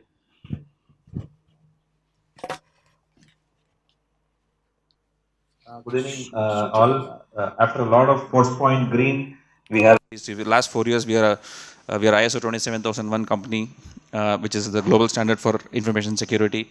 CRISIL, we have been rating ourselves for the last 4 years, where our ratings have been improved year on year. And last week, we got this SME 1, which is the highest in SME rating. Yeah. So this is one point I want to highlight here is that there are a lot of partners with whom you'll be working who does a lot of whole things, but SNS is one company who does only security. You come across partners who do also security. They do a lot of other things, but we as an organization stand out in terms of doing only security. This is an ecosystem beyond ForcePoint, where you buy ForcePoint, NGFW is a lovely product. If you have to integrate with some of your existing ecosystem, this is another ecosystem of products which we support and we have skill sets. Just running this through. Okay, this is what we do. When we talk about security and product portfolio, this is what we do. As in cloud, a CASB, data security, a DLP, network security, a NGFW, consulting and training. Yeah. Training is customized as you want. We would customize it for you and do it either at your premises or at our training center in Chennai. These are the stacks of technologies across domains. Yeah. these are some of the awards we have got. This is a lot of pride for us. IBM is a global award which we got, and ForcePoint awarded as the best partner for India last year. Thanks, Ajay and team. These are the verticals, customer verticals. So security is now relevant to anybody in any industry. So these are the verticals we work with. So we are a security domain expert. We run across with any vertical, as in a hospital or an education or enterprise or a IT services organization, a bank, a BFSI, a lot of verticals. Yeah. Some of our large logos which we have been supporting for across technologies. Just run this through. Our presence, this is what I was talking about. So we are almost there in every part of the country. Reach out to you in the next 1 day's time when you want us to be on site. Thanks a lot. Thank you, Sendil. I would now like to invite Calvin, who is from our distributor iValue. iValue has been instrumental in putting this event together along with SNS. So, Calvin, please take the stage and share some of your thoughts. Remember where you're standing between them and there.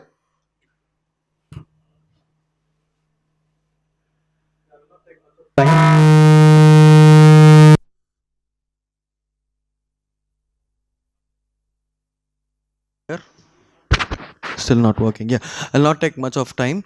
See, we are basically a 10-year-old organization, and we are the gateway of solutions, gateway of India to get a lot of niche solutions to India. And we've been doing this for the last 10 years, and we specialize in DNA, that we do anything around DNA, data network and application protection and management is our key. We help a lot of customers in automation. We help a lot of customers in orchestration. This is our expertise. We have a pre-sales team also. We are about a 600 crore company as of now, and I will not talk anything much more than this. Thanks, Kelvin. Thank you.